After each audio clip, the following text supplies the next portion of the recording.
Everything. There he is. Another 300 series. The 300 series again is an interceptor as well, so he doesn't have the best maneuverability. So that's an easy.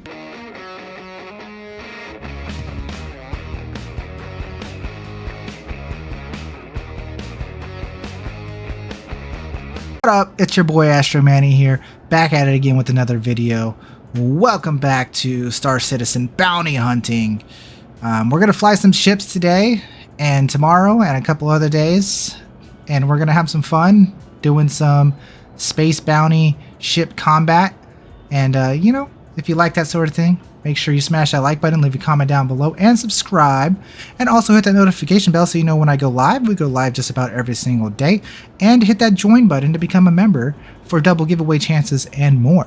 And to support me, of course. A little bit about what's going to be going on. I'm going to be on vacation here soon. I am going on a honeymoon because I am getting married on November 2nd is my wedding date. So I will be gone probably a little bit before the wedding and then for a week after the wedding. So there will be no live streams, sadly. There will be updates and pictures from the wedding and the trip and all kinds of stuff. Maybe even a video log here and there. We'll see. We'll see. But the point is, I want to keep you guys entertained a little bit. So I'm going to be recording a few videos here and there about just flying around, having fun at Star Citizen like we always do. So even though I'm not going to be here live streaming for you guys, I will still be here in spirit. And of course, giving you guys all the information and gameplay I can. So there's my little intro monologue. I don't know if I'm going to do it for every single video that I make, but definitely for this here first one. And today's ship of choice, the first ship of choice, is the Avenger Warlock or Avenger Titan or any Avenger series. They're all basically the same thing. Point is, this is a starter ship. And I got it here for you guys, the Avenger. So we're going to hop in this. We're going to talk about its build. And we're going to shoot some stuff and go pew pew pew. So I hope you guys enjoy. And let's get to it. This is, again, like I said, the Warlock. So there is an EMP in the back. We're not going to use the EMP just for the sake of pretending that this is the Avenger Titan. We're going to pretend this is the Avenger Titan for the new players so they get the Avenger Titan experience. They both fly the same. So other than the fact that, you know, the Warlock has the EMP, but we're going to ignore the fact that the Warlock has the EMP and fly it like it's a Titan. So we're hopping in. Here's the new MFDs for the Aegis series, by the way. It's kind of they don't pop like the other, or at least in the Avenger cockpit, they don't pop. It's kind of like low-key quiet. And it's kind of interesting. I don't know. Let me know down in the comments below what you guys think about the Avengers new MFDs. It's pretty cool, but it's kind of quiet, in my opinion. So let's talk about the build. The build. So I have it pulled up on the screen over here. I'm going to show you guys here. Actually, the build isn't ready, so we're going to build it together. But here is the Avenger Warlock on Urkel. So again, Titan, whatever. We'll swap the Titan so that people can see the Titan. That's the same thing. It's the same thing, right? I'm actually opted to stay with the Revenant. Okay, so we're keeping the Revenant on the nose. And the reason why we're keeping the Revenant on the nose is because there's the NDBs, which in my opinion are the best guns in the game currently, only go up to size 3. So I decided instead of putting a third NDB on, which is what I would probably recommend, I'm just going to keep the Revenant on just for a little bit of fun Gatling ammo action. So just for you guys who love your Gatling ammo, I left that on for you guys. So enjoy that. We are running our military FR66s. Shields do matter now, as you guys can see. Shields do matter now. We will be picking up some competition grade shields at the end of this, just to show you guys the difference in the competition shields and the military shields. But for now, we're running FR86s, and we are running a JS300. I do believe the power plant is kind of very important. I would always make sure that you put on your military JS series power plant. The coolers do not matter still in this current build. We are talking 3.24.2 and probably the same exact thing for 3.24.3. God, those are mouthfuls to say. And then our quantum drive does not matter at all. We are running the Voyage though, as old school would persist. So that is our Avenger loadout. So let's get back to the game. Get back to flying.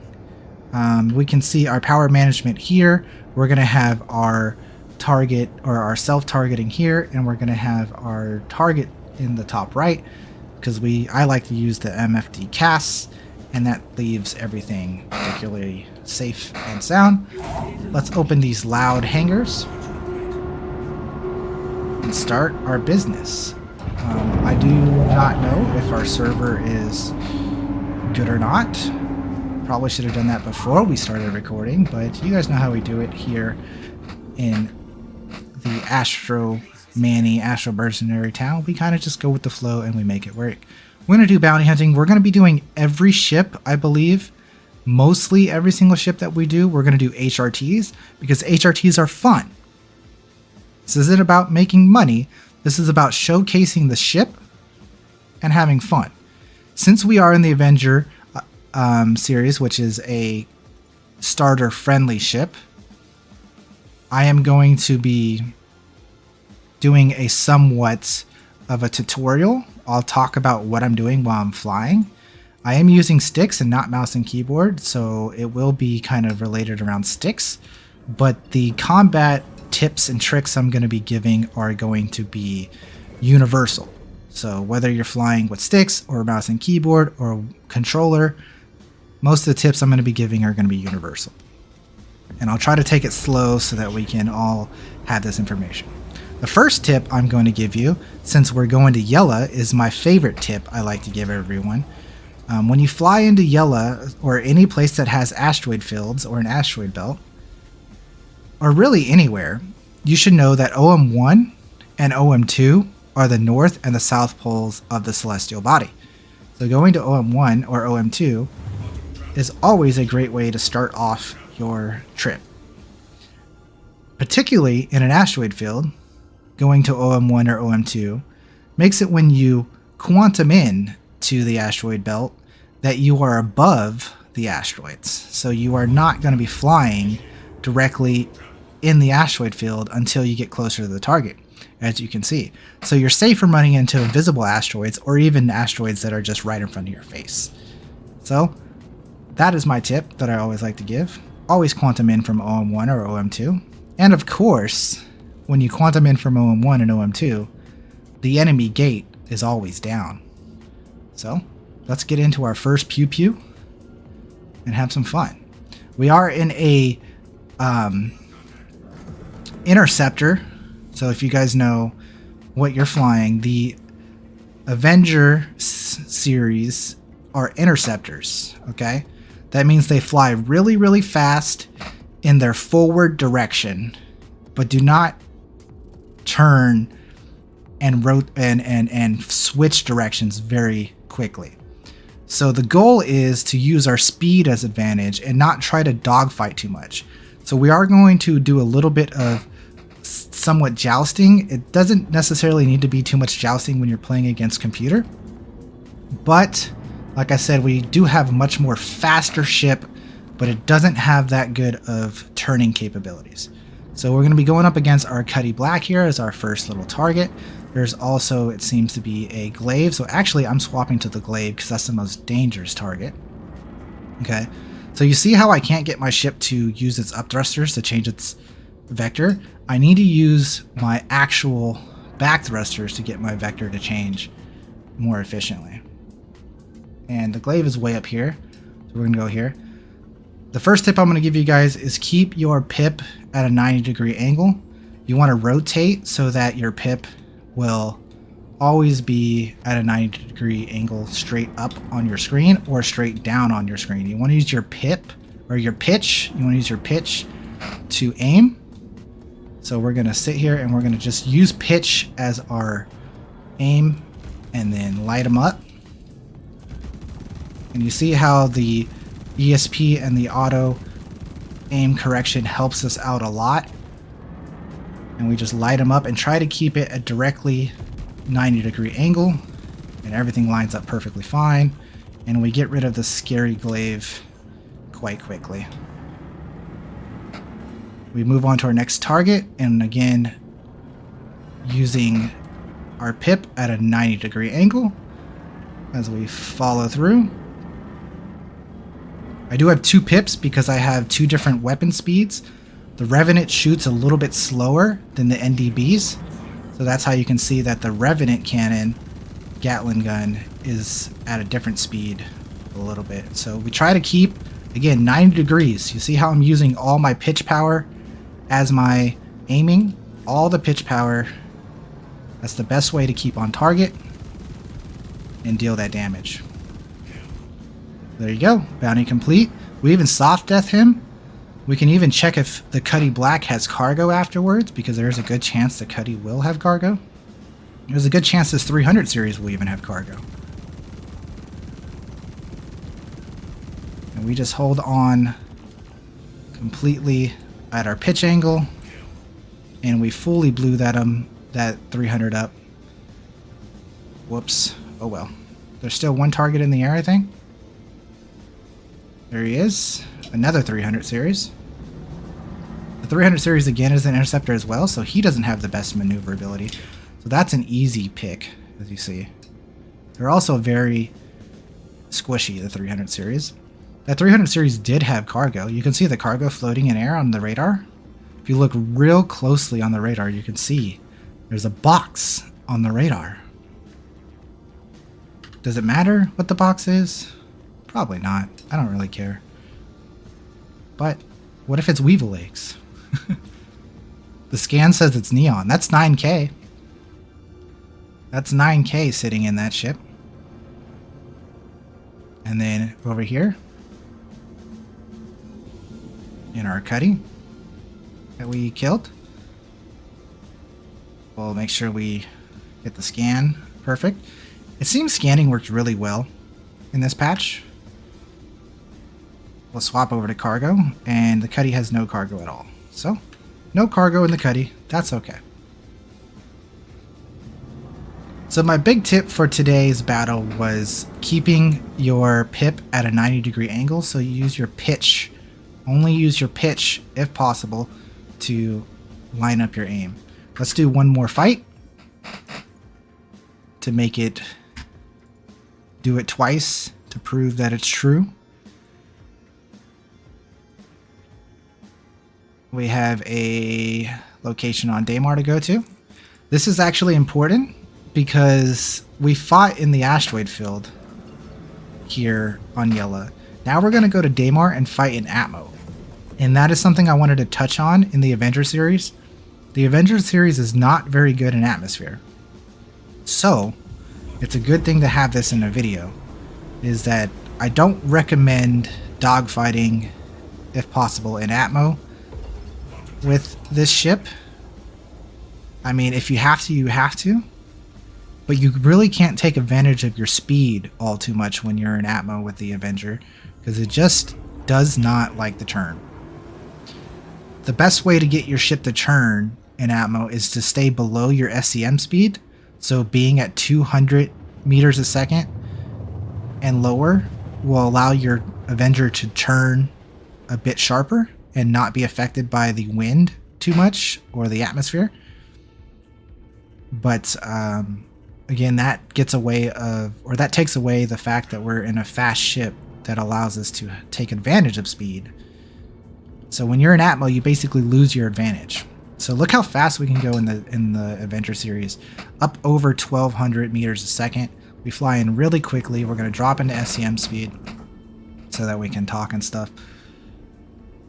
As we come into our targets, we'll probably try to stay further up in the Atmo so it's less thick. And of course, just having the higher ground always helps as well.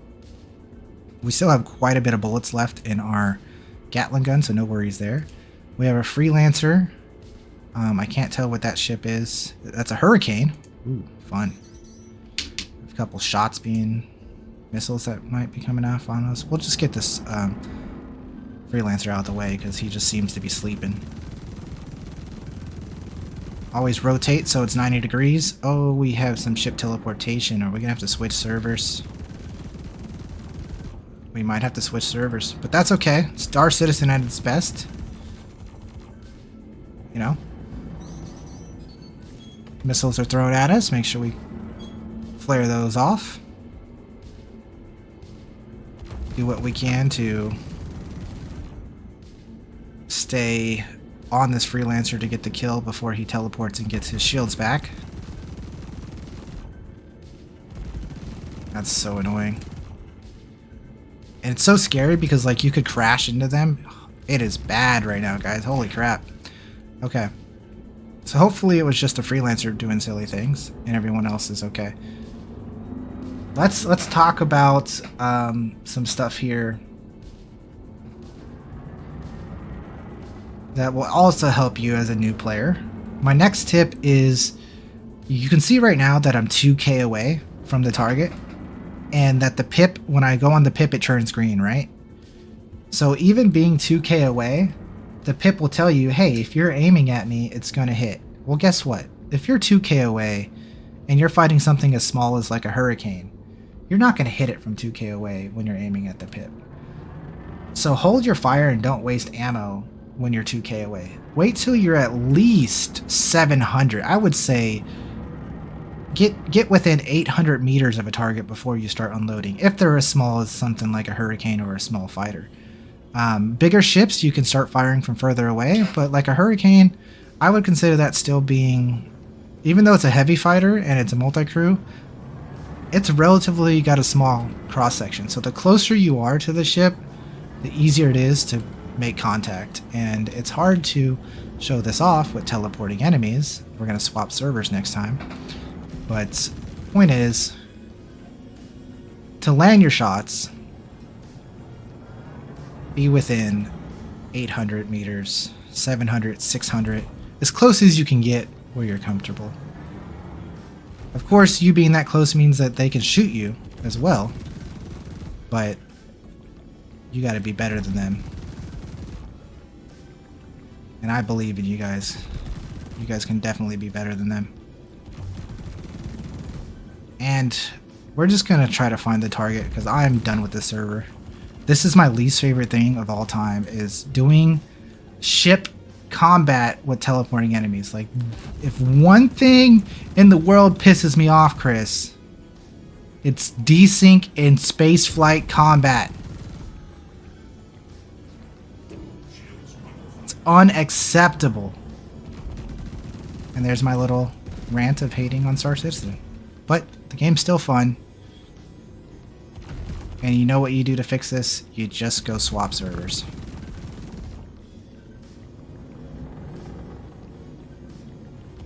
That's okay. Okay, we got him, and that's our target. I'm not even going to bother fighting the Vanguard guys. I apologize. That's it. I don't have the patience to deal with the stupidness of the fact that the ships are teleporting. It's unacceptable to me. Another quick tip, quantuming into Crusader. Stop before you get to Crusader. Look at that. I'm 22 megameters away from Crusader. And I stopped early, but I can see the OM markers. That's the best way to quantum into Crusader. Always stop early. Look at that. Now I can go to OM1 with 0 issues. And then from OM1, you can go to Seraphim. Always cut early. Always cut early. Do know in these videos that I'm making, there will probably be a lot of server desync. Most servers are kind of busted right now. We are in a sad patch, but you can still find the fun if you search hard enough and have a little bit of patience. So in the Seraphim we go. That is the end of our Avenger video. We will do the nice beautiful land because I know how much you guys love watching your boy Astro Manny land. And you know what? One of these videos, if you paid attention and whatnot to the scheduled videos that come out, one of these videos just might be a landing tutorial. So do be aware that there probably will be a landing tutorial video coming soon. There's nothing super fancy that I do, but I can give those tips. And hopefully you guys will all be champion landers in the future. That's it. That's the Avenger Titan, or the Avenger Warlock, or the Avenger whatever you want to call it. There it is, in all its glory. Hope you guys enjoyed the first video of this series of bounty hunting. You guys are awesome. Like, comment, subscribe. Appreciate you. Let's go find a better server.